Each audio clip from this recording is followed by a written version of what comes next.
ကျွန်တော်တို့လုပ်တဲ့အလုပ်ကအင်မတန်ရှင်းပါတယ်ကျွန်တော်တို့ဟာတိုင်းပြည်ကိုပြောခဲ့တဲ့အတိုင်းလုံးဝလွတ်လပ်ရေးကိုကျွန်တော်တို့ရအောင်လုပ်မယ်ဆိုတဲ့အတိုင်းအဲ့ဒီလုံးဝလွတ်လပ်ရေးကိုကျွန်တော်တို့ဆုံးဖြတ်ခဲ့ဒီလုံးဝလွတ်လပ်ရေးကိုဆုံးဖြတ်ပြီးတဲ့နောက်ကျွန်တော်တို့ဒီတိုင်းပြည်ကိုကြီးညာထားတဲ့အတိုင်းတစ်နှစ်တွင်းလုံးဝလွတ်လပ်ရေးရအောင်လုပ်မယ်ဆိုတာလည်းပဲကျွန်တော်တို့လုပ်နေရအဲ့လိုကြိုးစားမယ်ဆိုပြီးကျွန်တော်တို့လုပ်ဒီလိုလုပ်နေတဲ့အတိုင်းကျွန်တော်တို့လုပ်တဲ့လုပ်ငန်းကအောင်မြင်မလဲမအောင်မြင်ဘူးလားစအခုနဲ့ကဘယ်သူမှမပြောနိုင်သေးဘူးဘာဖြစ်လို့လဲဆိုရင်အချိန်နေလိုပါသေးတယ်ကျွန်တော်တို့နေတဲ့လုပ်ငန်းတွေကမပြီးသေးပါပြီးလာတဲ့တနေ့ပဲခင်ဗျားတို့မြင်လာတဲ့တနေ့ပဲကျုပ်တို့လုပ်ငန်းတွေကအောင်မလားမအောင်မလားဆိုခင်ဗျားတို့မြင်နိုင်ပါပဲအဲ့တော့အခုနဲ့ကမှကျွန်တော်ဘာမှသိပြီးတော့ကကြီးကျယ်ကျယ်ပြောမနေလိုပါဘူးအဲ့ဒီလိုလွတ်လပ်ရေးရအောင်ကျုပ်တို့ကလုပ်တဲ့နေရာမဲ့အလွယ်ဆုံးအကောင်းဆုံးအေးဆုံးနည်းကိုကျွန်တော်တို့ရှားတယ်အဲ့ဒီလိုရှားတာကိုကျုပ်တို့ကိုဘာအပြစ်ပြောစရာခင်ဗျားတို့ရှိတယ်အလွယ်ဆုံးအေးဆုံးအကောင်းဆုံးနည်းတွေနဲ့ကျွန်တော်တို့လွတ်လပ်ရေးကိုရအောင်ရှားတဲ့နေရာမဲ့ဘယ်သူတွေကဘာပြုတ်ကျုပ်တို့ကိုအပြစ်တင်နေရတာလဲကျွန်တော်တို့ပမာပြည်မဲ့ပေါ်ခဲ့တဲ့နိုင်ငံရေးဖွဲ့တွေကျွန်တော်တို့ပမာပြည်မဲ့ပေါ်ခဲ့တဲ့နိုင်ငံရေးကောင်းဆောင်တွေအားလုံးကိုတယောက်စီခင်ဗျားတို့စိတ်ကူးတဲ့မဲ့စင်ပြီးတော့ကမာတိကစင်ပြီးစဉ်းစားကြည့်စမ်းပါဟုတ်လားဘယ်လိုလူသားတွေလဲဘယ်လိုဖွဲ့လဲဆိုတာခင်ဗျားတို့အဲ့ဒီခါမှာဖြေထွက်လာတယ်အခုနဲ့ကံမဲ့ကျုပ်တို့ကအစိုးရလုပ်နေတဲ့အချိန်ကမျိုးဖြစ်ဟုတ်လားဘယ်ဆိုရမှလည်းကျွင်းခြင်းမရှိတဲ့ဆိုရလို့မရှိတော့တော့လည်းတိုင်းပြည်အပေါ်မဲ့ဒေသနာရှင်းထားပြီးတော့ကတစ်စစ်နဲ့တစ်စစ်ကျွန်တော်တို့လုံလာတဲ့လုပ်ငန်းကတိုးတက်လားမတိုးတက်ဘူးလားဆိုခင်ဗျားတို့ပြန်ကြည့်ပါဒီတော့ကလွတ်လပ်ရေးဆိုလို့ခင်ဗျားတို့ကိုကျွန်တော်ပြောပြအောင်လွတ်လပ်ရေးဆိုတိုင်းပဒေသာပင်မြေကမပေါက်နိုင်ဘူးဆိုတာကိုခင်ဗျားတို့ကိုကျွန်တော်ရှင်းခဲ့တယ်ဘာဖြစ်လို့လဲဆိုလို့ရှိရင်ခင်ဗျားတို့စိတ်ထဲမဲ့လွတ်လပ်ရေးရတော့မဲဆိုလို့ရှိရင်ဟုတ်လားစိတ်ကူးကဘယ်နဲ့စိတ်ကူးကြလဲဆိုရင်ပဒေသာပင်ကြီးချက်ချင်းပေါက်လာတော့မလို့နေချင်းညာချင်းပေါက်လာတော့မလို့ခင်ဗျားတို့ရှင်းရတဲ့လူတွေများကြဟုတ်လားတချို့ကလည်းပဲလွတ်လပ်ရေးရပြီဆိုပြီးတော့ဘာလုပ်ကျင်လဲဆိုတော့ကကျွန်တော်တို့အရင်တခါတုန်းကတွေ့ကြတာဟိုဒါဂျပန်ခေတ်တုန်းကဂျပန်ခေတ်ဗမာလွတ်လပ်ရေးပေါ့ဘုရားစုစီဗမာလွတ်လပ်ရေးတုန်းကအဲ့ဒီတုန်းကဆိုလို့ရှိရင်လွတ်လပ်ရေးရပြီဆိုပြီးတော့ဟုတ်လားဟင်္ဒရာနယ်ဘက်မှာကျွန်တော်တွေ့ကြဘာတွေ့လဲဆိုလို့ရှိရင်လမ်းမပေါ်မှာစီးလှမ်းလွတ်လပ်ရေးရပြီกว่าဆိုပြီးတော့ဟိုလူတကာသွားတဲ့လမ်းမပေါ်မှာထွက်ပြီးတော့စီးတွေချမ်းအဲ့တော့က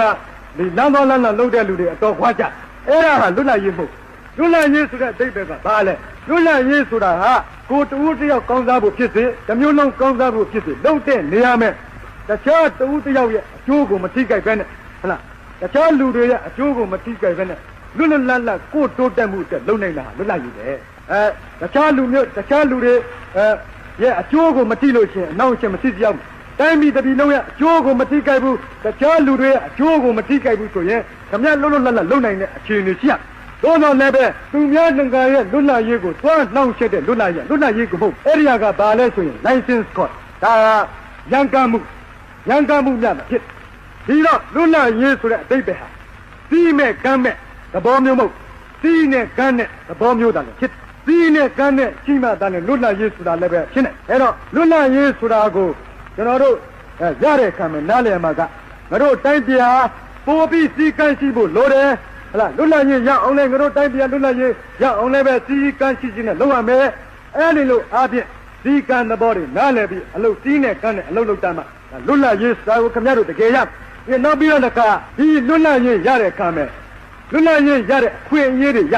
လွတ်လပ်ရေးရတဲ့ကံမဲ့ခင်ဗျားတို့အခွင့်အရေးတွေပိုရတာလည်းရှိအခွင့်အရေးတွေပိုရလို့ပဲတာဝန်တွေမှလည်းပိုလာလိမ့်မယ်အဲလိုတာဝန်တွေပိုလာလိမ့်မလဲဆိုရင်ဒီတိုင်းပြည်ကိုအင်္ဂလိပ်ကအုပ်ချုပ်နေတဲ့ကာတုန်းကဒီဗမာပြည်ကိုကာကွယ်ဖို့တာဝန်ကအင်္ဂလိပ်အစိုးရရဲ့တာဝန်သာဖြစ်တယ်။သို့တော်လည်းဒီဗမာပြည်ကိုကျုပ်တို့လွတ်လပ်ရေးရတဲ့အခါမဲ့ကျုပ်တို့ဗမာတွေကဒါလည်းဗမာပြည်ကိုကာကွယ်မဲ့တာဝန်ကအဓိကဖြစ်။ဒီတော့အရင်တုန်းကလည်းခင်ဗျားတို့အေးသေးသေးနေလို့မဖြစ်နိုင်တော့ကျုပ်တို့တိုင်းပြည်အစိုးရလုပ်တဲ့လူတွေက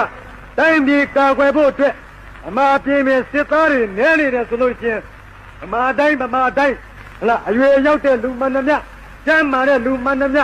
စစ်မှုမတမ်းမနေရဆိုပြီးတော့အတင်းဥပဒေနဲ့နေပြီးတော့စစ်ထဲမဲ့ထဲရလို့ဟဲ့ဟလားအဲ့ဒါမျိုးတွေလောက်တန်လောက်ရလေဟလားနှစ်နှစ်တန်နေသုံးနှစ်တန်နေဝင်ပြီးတော့စစ်ထဲမဲ့လောက်ရမယ်လောက်ပြီးတဲ့နောက်စစ်တဲ့ခါမဲ့ဆိုရင်လည်းဝင်တိုက်ရမယ်စခင်ဗျားတိုက်ချင်းမတိုက်ချင်းအဲ့ဒါဝင်တိုက်ရမှာအဲ့ဒါကလည်းတာဝန်မဲ့ဒါလွတ်လပ်ရေးရတဲ့အခါဖြစ်မဲ့တာဝန်မျိုးပဲလွတ်လပ်ရေးရတဲ့အခါဖြစ်မဲ့တာဝန်မျိုးပဲအဲ့ဒီအတိုင်းပဲဒ ကျွန်တော်တို့ဒီတိုင်းတွေကိုလွတ်လပ်တဲ့အခါမဲ့